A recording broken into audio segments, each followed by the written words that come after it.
সুপ্রিয় শিক্ষার্থীবৃন্দ, আসসালামু আলাইকুম।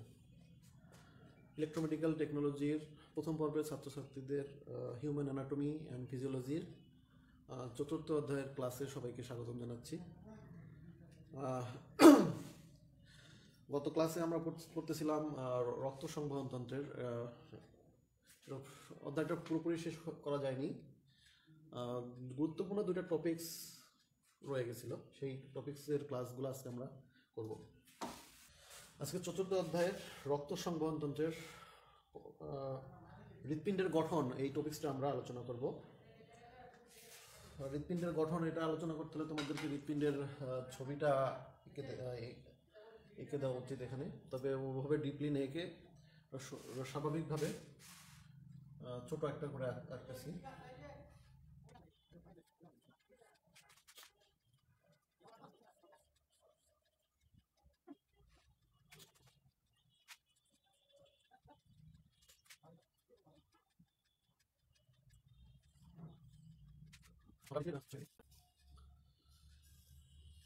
একটা ছবি দিয়ে আমরা দুইটা প্রশ্নের অ্যান্সার শিখব।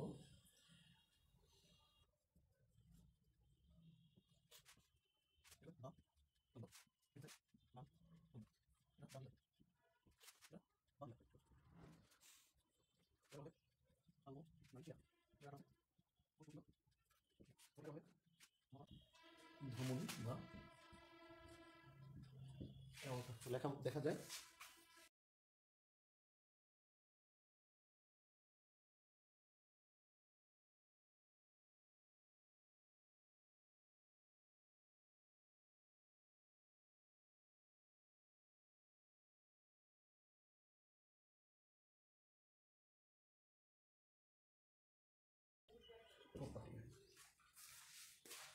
প্রিয় ছাত্রছাত্রীবৃন্দ, মোটামুটি হৃৎপিণ্ডের যে ফাংশনগুলো থাকা যেগুলো দরকার সেগুলো এখানে অঙ্কন করে তোমাদের দেখানো হয়েছে। তো আবার বলি, এখানে ফুসফুস এবং সমগ্র দেহটা আমরা ইনক্লুড করে দিয়েছি এই কারণে যে আমরা একটা চিত্র দিয়ে দুটো প্রশ্নের উত্তর শিখবো, কারণ এখানে সময় স্বল্পতার কারণে দুইটা চিত্র আঁকা যাবে না এজন্য, কিন্তু দুইটা প্রশ্নের চিত্র কিন্তু আলাদা আলাদা দিতে হবে। আবার বলতেছি, দুইটা প্রশ্নের চিত্র কিন্তু আলাদা আলাদা দিতে হবে। প্রশ্ন দুইটা কি? একটা হলো চিত্রসহ হৃৎপিণ্ডের গঠন প্রণালী বর্ণনা করো বা গঠন এবং কার্যাবলী বর্ণনা করো। আর দুই নম্বর যে প্রশ্ন সেটা হচ্ছে হৃৎপিণ্ডের মাধ্যমে সমগ্র দেহের রক্ত সংবহন পদ্ধতির বর্ণনা দাও। দেহের রক্ত সংবহন পদ্ধতির বর্ণনা দাও। দুইটা আলাদা আলাদা জিনিস।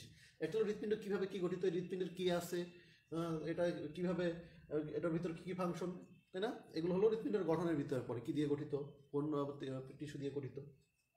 আর হৃৎপিণ্ডের রক্ত সংবহন যেটা আছে, হৃৎপিণ্ড মানে রক্ত কোথেকে কোথায় যায়, কোথায় কার্বন ডাই অক্সাইড যুক্ত রক্ত পরিবহন করা হয়, কোথায় অক্সিজেন যুক্ত রক্ত পরিবহন করা হয়।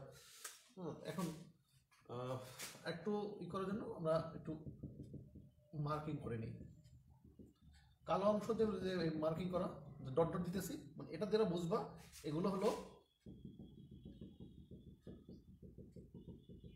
কার্বন ডাই অক্সাইড যুক্ত রক্ত যেখানে থাকবে সেখানে।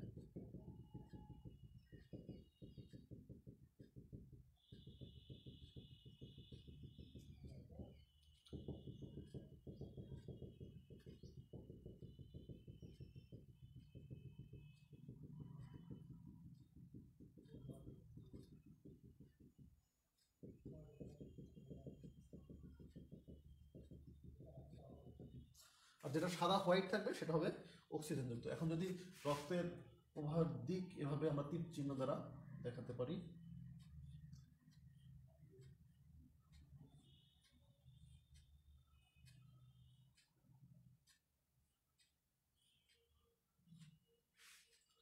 আবার এদিকে এভাবে দেখাতে পারি।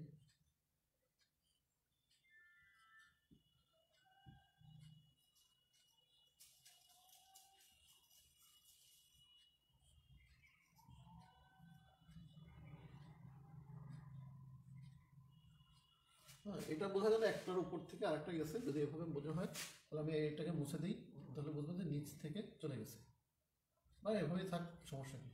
একটার ওভারল্যাপ হয়ে চলে গেছে, এটার সাথে একটা সংযোগ নাই, এভাবে এদিকে আবার সমস্যা নেই। এখন প্রথমেই যে আসি হৃৎপিণ্ড, হৃৎপিণ্ডের গঠন এবং কার্যপ্রণালী। হৃৎপিণ্ডটা কেমন? মানুষের হৃৎপিণ্ডের গঠন যদি বলা হয়, গঠনটা অনেক উন্নত বা জটিল একটা গঠন। এখানে কি হৃৎপেশি দ্বারা গঠিত, দেখতে অনেকটা মোচাকৃতির, যে এই পাশে গোলাকৃতির, আবার এই পাশে একটা চোঙা আকৃতির, তাই না? এ পাশে একটা গোলাকৃতির দেখায়, এ পাশে একটু চোঙা আকৃতির, স্বাভাবিকভাবে এটা বলে মোচা আকৃতির। হৃৎপিণ্ড দেখতে অনেকটা মোচা আকৃতির। এটার অবস্থান কোথায়? মানুষের যে তোমরা জানো মানুষের দুইটা ফুসফুস থাকে, তাই না? দুইটা ফুসফুসের মাঝখানে এখানে একটা গহ্বর থাকবে। এই গহ্বরটার নাম হলো মেরিস্টেনিয়াম গহ্বর, এবং এই গহ্বরের ভিতরে এই হৃৎপিণ্ডটার অবস্থান। এবং এই হৃৎপিণ্ডটা দেখতে লালচে খয়েরি রঙের। এবং এটার যদি দৈর্ঘ্য যদি বলা হয় তাহলে কত, কোথায় লিখব, 12 সেন্টিমিটার দৈর্ঘ্য, আর প্রস্থে হবে 9 সেন্টিমিটার। একটা সুস্থ স্বাভাবিক পুরুষ লোকের হৃৎপিণ্ডের দৈর্ঘ্য হবে 12 সেন্টিমিটার এবং প্রস্থ হবে 9 সেন্টিমিটার। ওয়েট হবে 300 গ্রাম। ওয়েট হবে 300 গ্রাম। তাহলে একজন সুস্থ স্বাভাবিক মানুষ বা পুরুষ মানুষের হৃৎপিণ্ডের দৈর্ঘ্য হবে 12 সেন্টিমিটার। শুধু পুরুষ কেন বললাম সে কথাটা আমরা একটু পরে বলতেছি। 12 সেন্টিমিটার হবে দৈর্ঘ্য, প্রস্থ হবে 9 সেন্টিমিটার এবং ওয়েট হবে বা ওজন হবে 300 গ্রাম। এখন মহিলাদের ক্ষেত্রে এটা পুরুষের 1/3, মানে যদি ওয়েট পুরুষের 300 গ্রাম হয়, মহিলার হবে 200 গ্রাম। আর এখানেও কমে যাবে, এটা হবে 9 সেন্টিমিটার, এটা হবে 6 সেন্টিমিটার। তাহলে পুরুষের তুলনায় নারীদের হৃৎপিণ্ডের দৈর্ঘ্য এবং ওজন কি 1/3 কম হবে। মানে যদি 3 ভাগ হয় পুরুষের, তাহলে মহিলার হবে 2 ভাগ। এখন হৃৎপিণ্ডটার গঠনে চলে আসি। হৃৎপিণ্ডটা সাধারণত 4টি প্রকোষ্ঠে গঠিত, তাই না? 1টা 2টা 3টা 4টা, এগুলো বলে প্রকোষ্ঠ। আর মানুষের হৃৎপিণ্ড সর্বদা একটা ছন্দময়, মানে বুকে হাত দিয়ে দেখো সবাই, এটা টিপ টিপ টিপ টিপ শব্দ হচ্ছে। এটা কি কোনোটা আস্তে, মানে একটু হয়ে থাইমা রয়েছে, আবার কিছুক্ষণ পরে হয়েছে, এরকমের না। মানে একবারে নির্দিষ্ট একটা সময় পর পর ও এটা শব্দটা উৎপন্ন করতেছে। তার মানে এ একটা ছন্দময় বা সর্বদা একইভাবে সে চালনা করে। তাহলে এটা কি বলতে, ছন্দময় এবং নির্দিষ্ট সময় পর পর। এর সময়টা হবে 0.8 সেকেন্ড। এই দুইটার এখানেও ডান অলিন্দ বাম অলিন্দর যে সময় লাগবে সেটা 0.8 সেকেন্ড, এটাও 0.8 সেকেন্ড। দুই পাশে 0.8 সেকেন্ডে এই কাজটা সম্পন্ন হয়। তাহলে আমরা আসতেছি এখন প্রকোষ্ঠে। হৃৎপিণ্ডের কয়টা প্রকোষ্ঠ? 4টা প্রকোষ্ঠ। ডান অলিন্দ, বাম অলিন্দ, ডান নিলয়, বাম নিলয়, তাই না?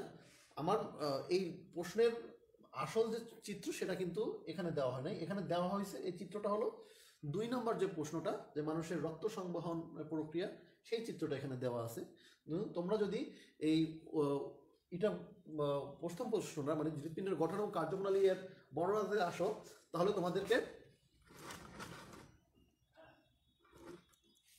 যে উত্তরটা দিতে হবে, মানে চিত্রটা দিতে হবে, সেটা তোমাদের বইয়ের, যদি তোমরা হকের বই কিনে থাকো, সেটা বইয়ের 49 পেজে একটা আছে, আর হলো 50 পেজে একটা আছে। যে কোনো একটা দিলেই হবে। 49 পেজ এবং 50 পেজে যে 2টা চিত্র দেওয়া আছে, একটা আছে মানুষের হৃৎপিণ্ডের বাহ্যিক গঠন, আর একটা দেওয়া আছে হৃৎপিণ্ডের লম্বচ্ছেদ। তোমরা যে কোনো একটা দিলেই হবে। তবে 4.3 বা 50 পৃষ্ঠা যেটা দেওয়া আছে মানুষের হৃৎপিণ্ডের লম্বচ্ছেদ, এই চিত্রটা দিলে সব থেকে বেস্ট হবে। তাহলে আমরা বর্ণনাতে চলে আসি।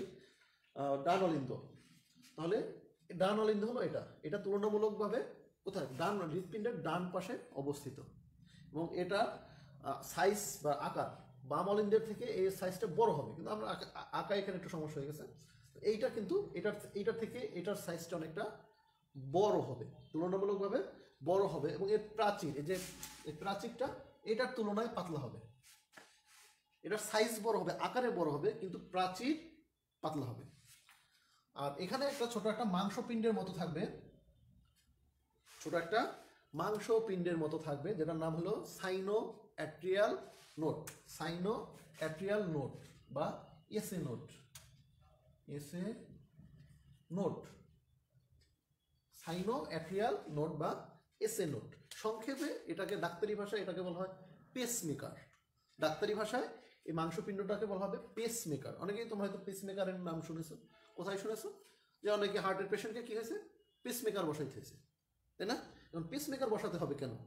এটার কাজ হয়েছে এই যে হৃৎপিণ্ডকে যে পাম্পিং করে বা চলে, সংকোচন প্রসারণ, এটার যে সৃষ্টি হয় এটা এর মাধ্যমেই সংকোচন প্রসারণের সৃষ্টি হয়।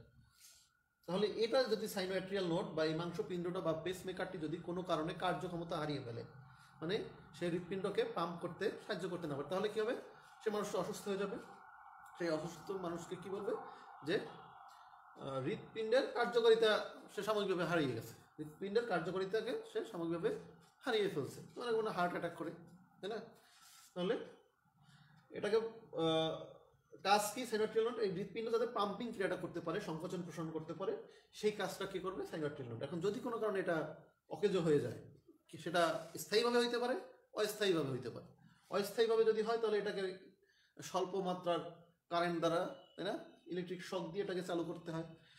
এই যে প্রশ্নটা এসএ নোড এভি নোড, এটা তোমরা আবার ইলেকট্রোমেডিক্যাল টেকনোলজির 5ম পর্বের একটা আছে, বই আছে, সেখানে এটা বিশদভাবে আলোচনা করা হবে।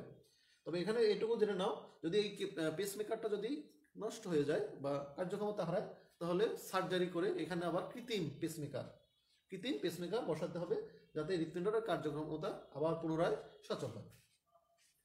তাহলে এটা হলো এসএ নোড, তাই না? আর এখানে দুইটা থাকে, প্রি এবং পোস্ট ক্যাভাল শিরা থাকে, প্রি এবং পোস্ট ক্যাভাল শিরা থাকে, যার কাজ হয়েছে এই কার্বন ডাই অক্সাইড যুক্ত রক্ত শরীরের বিভিন্ন অংশ থেকে বা সমগ্র দেহ থেকে কোথায়, এই যে ডান অলিন্দে নিয়ে আসে।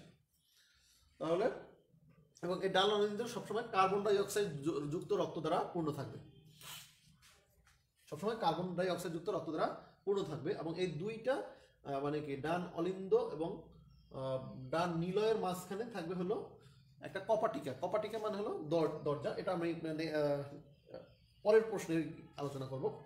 এখন তারপরে আসি হলো বাম অলিন্দ। এই বাম অলিন্দ কি ডান অলিন্দ থেকে তুলনামূলক ছোট এবং এর প্রাচীর ডান অলিন্দ থেকে পুরু, এর প্রাচীরটা তুলনামূলকভাবে পুরু। এ সবসময় কি হবে, ফুসফুস থেকে এই যে পালমোনারি শিরা বা ফুসফুসীয় শিরার মাধ্যমে অক্সিজেনযুক্ত রক্ত পরিবহন করবে। এখন তোমরা বলতে পারো স্যার, শিরা তো কার্বন ডাই অক্সাইড যুক্ত রক্ত পরিবহন করে আর ধমনী অক্সিজেনযুক্ত রক্ত পরিবহন করে। হ্যাঁ, কথাটি সম্পূর্ণ সঠিক, তবে ব্যতিক্রম আছে, একটি মাত্র ব্যতিক্রম, সেটা হলো এই পালমোনারি শিরা বা ফুসফুসীয় শিরা। পালমোনারি ধমনী বা ফুসফুসীয় ধমনী, এর কাজ হলো উল্টা। কি করে? এই পালমোনারি ধমনী করে কি কার্বন ডাই অক্সাইড যুক্ত রক্ত পরিবহন করে, আর পালমোনারি শিরা করে হলো অক্সিজেন যুক্ত রক্ত পরিবহন। মানে এইটা বাকি সব শিরা ধমনী থেকে এইটা একটু উল্টা।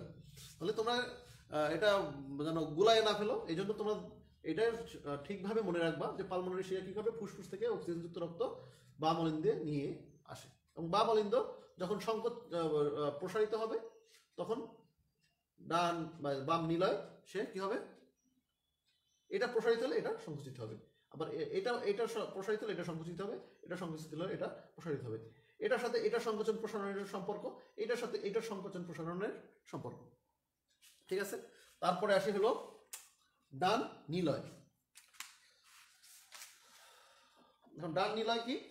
এটা আবার শেষ দিকে অবস্থিত, হৃৎপিণ্ডের নিচের দিকে বা মোচার আকৃতির যেটা অংশ সেখানে অবস্থিত। এটা আবার বাম নিলয়ের ডান পাশে অবস্থিত। কোথায়? বাম নিলয়ের ডান পাশে অবস্থিত। এবং একইভাবে এই যে পিরি এবং পোস্ট ক্যাভাল শিরার মাধ্যমে এটা সংযুক্ত থাকে, যার মাধ্যমে কার্বন ডাই অক্সাইড যুক্ত রক্ত ফুসফুসে সে প্রদান করবে। আর এর দুইটার মাঝখানে থাকে হলো ট্রাইকাসপিড কপাটিকা, আর এর দুইটার মাঝখানে থাকে হলো বাইকাসপিড কপাটিকা। এখন আসি হলো বাম নিলয়। এটা কি এবার ডান নিলয়ের বাম দিকে অবস্থিত, এই জন্য বাম নিলয়, এবং বাম অলিন্দের নিচের দিকে মোচাকৃতির দিকে অবস্থিত। আর এর প্রাচীর পুরু, এর প্রাচীর পুরু। এবং এটা কি এখান থেকে আবার একটা যে গেছে, এখানে আবার একটা সেমি নুলার কপাটিকা থাকে, এখানে থাকবে হলো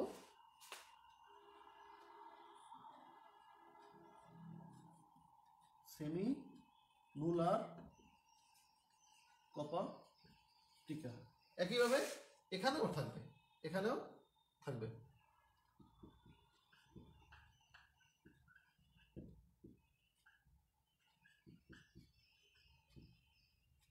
সেমিনুলার কভাটিকা থাকবে। তাহলে তোমরা হৃৎপিণ্ডের গঠনটা আশা করি তোমরা বুঝতে পারছো। আর বাসায় বইয়ে তোমরা বই খুলে দেখবা এবং এটার পড়লে তোমরা বুঝতে পারবা। আর সরাসরি ক্লাস হলে একটা ভালো হতো, যে কোথায় বুঝতে পারতেছো না সেটা জেনে তোমাদেরকে আবার সেটা রিপিট করা যেত। এখন যেহেতু সেই সুযোগটা নাই, আমি আর রিপিট করবো না। তাহলে তোমরা নিশ্চয়ই এখান থেকে হৃৎপিণ্ডের গঠন প্রণালীটা তোমরা জানতে পারতেছো। এখন আমাদের নেক্সট টপিক হলো রক্ত সংবহন পদ্ধতি, হৃৎপিণ্ডের রক্ত সংবহন পদ্ধতির বর্ণনা। চিত্রটাই তো আমার জায়গাটা অনেক নষ্ট করে দিল, আমার পাশে আবার লিখতে হবে। এদিকে আমরা ঘুরাইয়া দেই। এখন এটা কিভাবে কোত্থেকে রক্ত কোথায় নিয়ে যায়, কি রক্ত নিয়ে যায় সেইটা নিয়ে আলোচনা হবে। যদি আমি এভাবে টপিকস দেই, মানে নাম্বারিং করি, 1 নম্বর আমরা যে কোনো একটা দিক থেকে এদিক থেকে শুরু করতে পারি, বা এই ফুসফুস থেকে বা দেহ থেকে শুরু করতে পারি। আচ্ছা, আমি আগে এদিক থেকে শুরু করি। তাহলে কি হবে? 1 নম্বরে কি, এটা হলো ভেনা কোভা। ভেনা কোভা আছে দুইটা সুপিরিয়র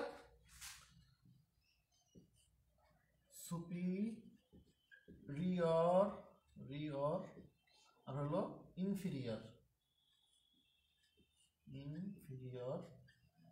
ভেনা কোভা। দুইটা ভেনা কোভা আছে, মানে superior vena cava, inferior vena কোভা।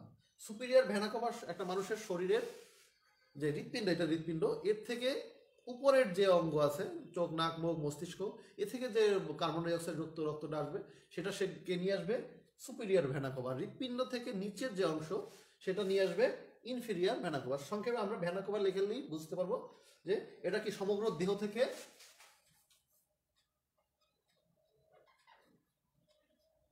Vena cover মাধ্যমে সমগ্র দেহ থেকে কার্বন ডাই অক্সাইড যুক্ত রক্ত সে কোথায় নিয়ে আসে? ডান অলিন্দে নিয়ে আসে। কোথায় নিয়ে আসে? ডান অলিন্দে নিয়ে আসে কার্বন ডাই অক্সাইড যুক্ত রক্ত।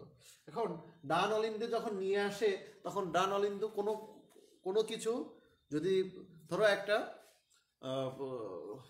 ব্যাগের ভিতরে কোনো কিছু রাখা হলো, তাহলে সেটা কি প্রসারিত হয়ে যাবে না?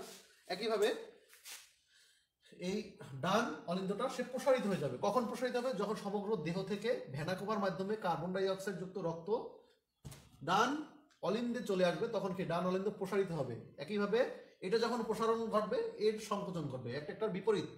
তাহলে এটা সংকুচিত অবস্থা থাকবে, তাহলে এটা কি হবে? প্রসারণ থাকবে। এটা প্রসারিত হলে সমস্ত রক্তটা আয়সা এই ডান অলিন্দে প্রবেশ করলে এখন এই যে এসএ নোট সে কি করবে? এটাকে ইম্পালস সৃষ্টি করবে। ফলে কি এর আস্তে আস্তে যখন এর প্রসারণ সব শেষ হয়ে যাবে, ভরে যাবে, তখন এর কি করবে? সংকোচন হইতে থাকবে। কার মাধ্যমে? এসএ নোডের মাধ্যমে এর সংকোচনটা সৃষ্টি হবে। সৃষ্টি হলে এখন এখানে একটা থাকে হলো ট্রাইকাসপিড কপাটিকা। ট্রাই মানে 3, কাসপিড কপাটিকা মানে এর মুখ থাকবে একটা, এদিক থেকে এদিকে একটা মুখ থাকবে, কিন্তু ত্রিপত্রী মানে 3টা পাতা বিশিষ্ট, এই জন্য এর নাম হলো ট্রাইকাসপিড কপাটিকা। তোমরা যদি দরজা খুলতে যাও, দরজাটা কোনো কি হবে? ধরো এভাবে খুললা, তাই না? আবার এদিকে আটকালা। তুমি যদি ভিতর থেকে ঠেলা দাও তাহলে বাহির দিকে খুলবে, কিন্তু যদি ভিতর থেকে আটকানো থাকে, বাহির থেকে টান দিলে আর খুলবে না। মানে এভাবে এটা হলো একদিক থেকে খুলবে, আর বিপরীত দিক থেকে আর খোলা যাবে না। মানে খুলতে হলে এদিক থেকেই তাকে চাপ দিতে হবে, কিন্তু এদিক থেকে যদি চাপ দেওয়া হয় তাহলে এটা দরজাটা আটকে যাবে। কপাটিকার বাংলা হলো, মানে শুদ্ধ বাংলা কপাটিকা, এমনি দরজাই বলা যায়, তাই না? ডোর। তাহলে এদিক থেকে যদি আমি রক্ত প্রেশার দেয়, তাহলে কপাটিকাটা খুলে যাবে, কিন্তু এদিক থেকে যদি প্রেশার আসে বা চাপ আসে, তাহলে এই কপাটিকাটা বন্ধ হয়ে যাবে। তো এই কপাটিকা হলো ট্রাইকাসপিড কপাটিকা। মানে এখন এই কার্বন ডাই অক্সাইড যুক্ত রক্ত যখন এটা পূর্ণ হয়ে যাবে, এবং পূর্ণ হয়ে গেলে এসএ নোট সে কি করবে? ইম্পালস সৃষ্টি করবে। ফলে এ আবার সংকুচিত হতে থাকবে। যখন এই সংকুচিত হতে মানে প্রেশার সৃষ্টি হবে, তখন এই প্রেশারের মাধ্যমে বা চাপের ফলে এই ট্রাইকাসপিড কপাটিকাটা খুলে যাবে। ফলে রক্ত কি করবে? এখান থেকে আইসা, এর সংকোচন হয়ে গেলে এখান থেকে আইসা এই ডান নিলয়ে প্রবেশ করবে। কোথায় প্রবেশ করবে? ডান নিলয়ে। ওখানে দেওয়া যাবে না, তাহলে জায়গার কারণে আমি এখানে লিখতে পারতেছি না। তাহলে কোথায় প্রবেশ করবে? ডান নিলয়ে প্রবেশ করবে। এখন ডান নিলয়ে প্রবেশ করে আস্তে আস্তে সমস্ত রক্তটা এখানে প্রবেশ করলে আবার এটার বিপরীতভাবে আবার রক্ত এখানে আসবে, এটা প্রসারণ ঘটবে, ফলে কি এর আবার সংকোচন ঘটবে। এখানে কিন্তু কার্বন ডাই অক্সাইড যুক্ত রক্ত, যখন সংকোচন ঘটবে এটাও সে কি হবে, আস্তে আস্তে সংকোচন করবে, ফলে এখান থেকে রক্তটা কার্বন ডাই অক্সাইড যুক্ত রক্তটা, এটা কি পালমোনারি ধমনী বা ফুসফুসীয় ধমনীর মাধ্যমে কোথায় চলে যাবে, ফুসফুসে চলে যাবে। কারণ ফুসফুসে আমরা যে নিঃশ্বাসটা নেই বা সারি কি অক্সিজেনটা নেই আর কার্বন ডাই অক্সাইড সারি, এই রক্ত থেকে সে কার্বন ডাই অক্সাইডকে আলাদা করে দিবে, আলাদা করে নিঃশ্বাসের মাধ্যমে ত্যাগ করে দিবে। আর আমরা যে অক্সিজেনটা গ্রহণ করছি, তাই না, সেটা আবার রক্তে মিশিয়ে দেবে, ফলে কি রক্তটা আবার বিশুদ্ধ হয়ে গেল, এখন অক্সিজেন যুক্ত রক্ত। এখন তারপরে এখানে আসবে কি, এটা হলো পালমোনারি শিরা বা ফুসফুসের শিরার মাধ্যমে এই অক্সিজেনযুক্ত রক্তটা কোথায় আসবে, বাম অলিন্দে চলে আসবে। কোথায় চলে আসবে, বাম অলিন্দে। এখন এখানে যখন চলে আসবে তখন এটার এই রক্তটা যখন এখানে প্রবেশ করবে, এর কি হবে, প্রসারণ ঘটবে। এর প্রসারণ ঘটলে সমস্ত রক্ত যখন দ্বারা বাম অলিন্দটা পূর্ণ হয়ে যাবে, তখন এ আবার সংকোচন হইতে থাকবে। সংকোচন হইলে এখানে আবার একটা, এটা সেম প্রক্রিয়াটা, এখানে থাকবে হলো বাইকাসপিড কপাটিকা, তখন এই কপাটিকাটা খুলে যাবে, এই কপাটিকা খুলে যাবে। এখানে একটা কথা বলা নেই যে সেমিনোলার কপাটিকা, এটা যখন সংকুচিত হবে এই কপাটিকাটা আটকে যাবে, তাই না, ট্রাইকাসপিড কপাটিকা আটকে যাবে, আর এই সেমিনোলার কপাটিকাটা খুলে যাবে, খুলে গেলে রক্ত এই পথ থেকে ফুসফুসে চলে যাবে। সেম ভাবে এখান থেকে যখন সংকোচন হবে তখন এই বাইকাসপিড কপাটিকাটা খুলে যাবে, খুলে গেলে রক্ত বাম নিলয়ে প্রবেশ করবে। কোথায় প্রবেশ করবে, বাম নিলয়ে। আবার যখন এর সংকোচন ঘটবে তখন এই বাইকাসপিড কপাটিকাটা বন্ধ হয়ে যাবে। একইভাবে সেমিনোলার কপাটিকা, এখানে একটা সেমিনোলার কপাটিকা থাকে, এই কপাটিকাটা খুলে যাবে, খুলে গেলে রক্ত অক্সিজেনযুক্ত রক্ত এখান থেকে আসে, এটা হলো মহাধমনী বা অ্যাওয়ার্টা, মহাধমনী বা অ্যাওয়ার্টার মাধ্যমে সমগ্র দেহে বিভিন্ন কৈশিক জালিকার মাধ্যমে সমগ্র দেহে বা সমগ্র কোষে চলে যাবে। এইভাবে রক্ত সংবহন মানে হৃৎপিণ্ডের মাধ্যমে সমগ্র দেহ এবং ফুসফুসে সমগ্র মানে ফুসফুস, হৃৎপিণ্ড এবং কৈশিক জালিকা, ধমনী, শিরার মাধ্যমে সমগ্র দেহে রক্তটা এভাবে প্রবাহিত হয়। আবার সমগ্র দেহ থেকে রক্ত আবার ফুসফুসের মাধ্যমে আবার কোথায় চলে আসে, হৃৎপিণ্ডে চলে আসে। এখন যদি আমরা একটা ফ্লো চার্ট তৈরি করতে চাই তাহলে এভাবে করতে পারি। আমি এটা মুছে দেই পাশ থেকে। প্রবাহ চিত্র যদি করি, ফ্লো চার্ট, তাহলে প্রথমে আসবে কোথায়, আমরা ধরলাম দেহ, সমগ্র দেহ থেকে কে কাকে যাবে, এটা হলো ভেনা কোভা। ভেনা কোভা থেকে কোথায় যাবে, ডান অলিন্দ। ডান অলিন্দ থেকে কোথায় যাবে, ট্রাইকাসপিড কপাটিকা, ট্রাইকাসপিড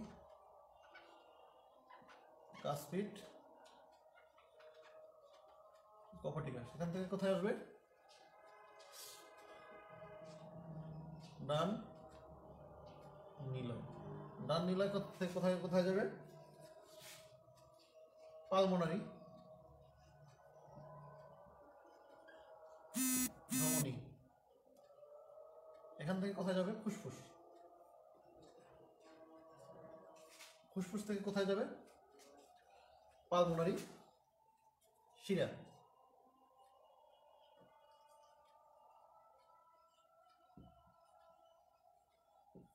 পালমোনারি শিরা থেকে কোথায় যাবে, বাম অলিন্দ। এটা থেকে কোথায় যাবে, ডাইকাসপিড কপাটিকা, ডাইকাসপিড কপাটিকা। এখান থেকে কোথায় যাবে, অ্যাওয়ার্টা বা মহাধমনী, মহাধমনী।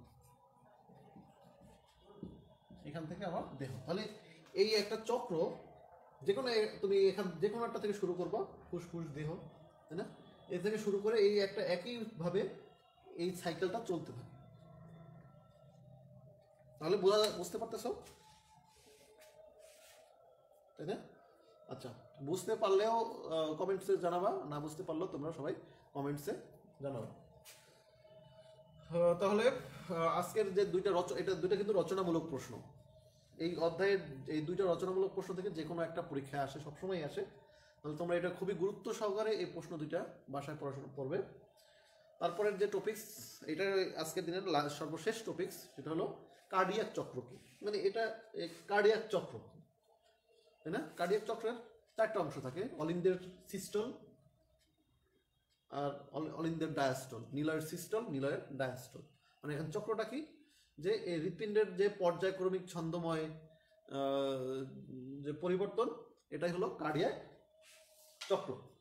আর যদি বইয়ের ভাষায় বলতে চাই, যে হৃৎপিণ্ডের প্রতিটি স্পন্দনে হৃৎপিণ্ডের পরিবর্তনগুলো যে চক্রাকারে পুনরাবৃত্তি ঘটে, যে হৃৎপিণ্ডের এই যে পরিবর্তনগুলো বা ছন্দময় পরিবর্তনগুলো, যে প্রতিটি স্পন্দনের সাথে সাথে হৃৎপিণ্ডের যে পরিবর্তনটা ঘটে, যে পুনরাবৃত্তি ঘটে, চক্রাকারে পুনরাবৃত্তিটা ঘটে, এটাকে বলা হবে কার্ডিয়াক চক্র।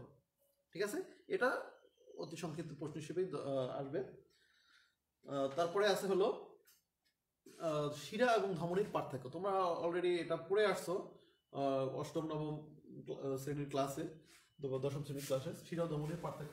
আমরা একটু আলোচনা করে দিই।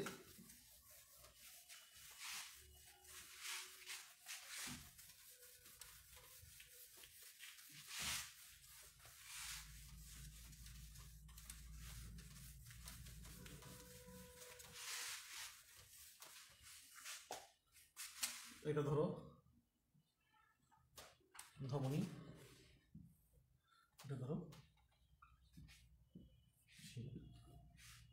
এটা ধরো বিষয়, কি বিষয় নিয়ে পার্থক্য হবে, তাই না? এখন সংজ্ঞা যদি আসে, 1 নম্বর যদি নেই, কাকে বলে সংজ্ঞা? সংজ্ঞাটা কি? যে সমস্ত রক্তবাহী নালিকা অক্সিজেনযুক্ত রক্ত পরিবহন করে বা হৃৎপিণ্ড থেকে রক্ত সঞ্চালন করে বা পরিবহন করে, তাকে ধমনী বলে। আর যে সমস্ত রক্তবাহী নালিকা কার্বন ডাইঅক্সাইড যুক্ত রক্ত পরিবহন করে বা শরীরের সমগ্র দেহ থেকে হৃৎপিণ্ডের দিকে রক্ত পরিবহন করে, তাকে বলা হবে শিরা। সংজ্ঞা: যে সমস্ত রক্তবাহী নালিকা অক্সিজেনযুক্ত রক্ত পরিবহন করে, তাকে বলা হবে ধমনী। আর কার্বন ডাইঅক্সাইড যুক্ত রক্ত পরিবহন করে, তাকে বলা হবে শিরা। তারপরে আছে কি, প্রবাহের দিক, রক্ত প্রবাহের দিক যদি এভাবে আসে, রক্ত প্রবাহের দিক কোন দিকে? এটা হৃৎপিণ্ড থেকে সমগ্র দেহের কৈশিক জালিকা এবং কোষে রক্ত পরিবহন করবে। হৃৎপিণ্ড থেকে করবে, কোথায়? হৃৎপিণ্ড থেকে সমগ্র দেহে। আর এটা কি হবে? প্রবাহের দিক সমগ্র দেহ থেকে হৃৎপিণ্ডের দিকে প্রবাহিত হবে। 3, রক্তের প্রকৃতি। এই অক্সিজেনযুক্ত রক্ত পরিবহন করবে, কার্বন ডাইঅক্সাইড যুক্ত রক্ত পরিবহন করবে। একটা ব্যতিক্রম আছে, সেটা হলো পালমোনারি ধমনী করে উল্টোটা, তাই না?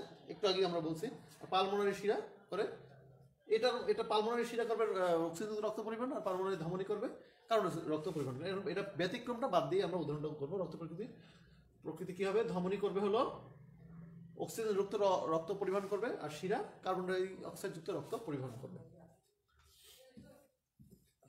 লুমেন, ধমনীর লুমেন হলো ছোট, আর শিরার লুমেন হলো বড়।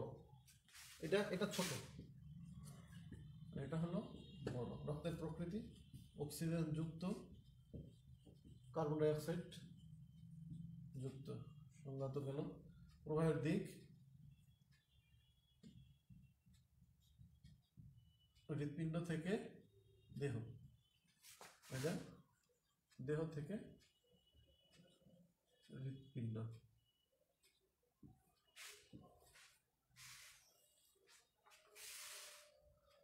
স্থিতিস্থাপকতা,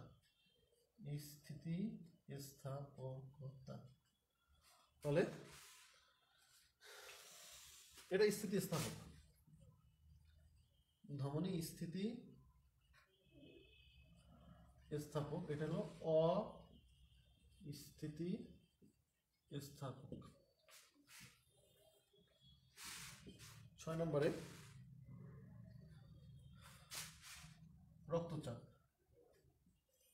ধমনী উচ্চ রক্তচাপ করে, উচ্চ চাপে রক্ত পরিবহন করে, আর এটা নিম্ন চাপে রক্তচাপ, মানে উচ্চ চাপে রক্ত পরিবহন করবে আর নিম্ন চাপে রক্ত পরিবহন করবে। আরো থাকে যেমন কপাটিকা,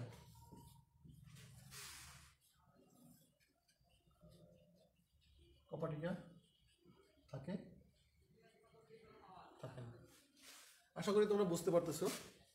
তাহলে শিরা ধমনের পার্থক্যটা এভাবে তোমরা দিবা। যদি 3 মার্কের প্রশ্নে আসে শিরা ও ধমনির পার্থক্য, তাহলে পাঁচটা এখান থেকে যে কোনো 5টা পার্থক্য তোমরা প্রদান করবা। আর যদি রচনামূলক প্রশ্নে মনে হয় এটা আসবে না, সংক্ষিপ্ত প্রশ্ন হিসেবে আসবে শিরা ধমনির পার্থক্য, তাহলে তোমরা যে কোনো এখান থেকে 5টা পার্থক্য তোমরা যদি দাও তাহলেই হবে। আজকে আমাদের আলোচনার টপিকস শেষ হয়ে গেছে, ক্লাসের টাইমও প্রায় শেষ। তোমাদের কোনো প্রশ্ন থাকলে তোমরা কমেন্টে করতে পারো। দেখি কমেন্টে কোনো প্রশ্ন আছে কিনা।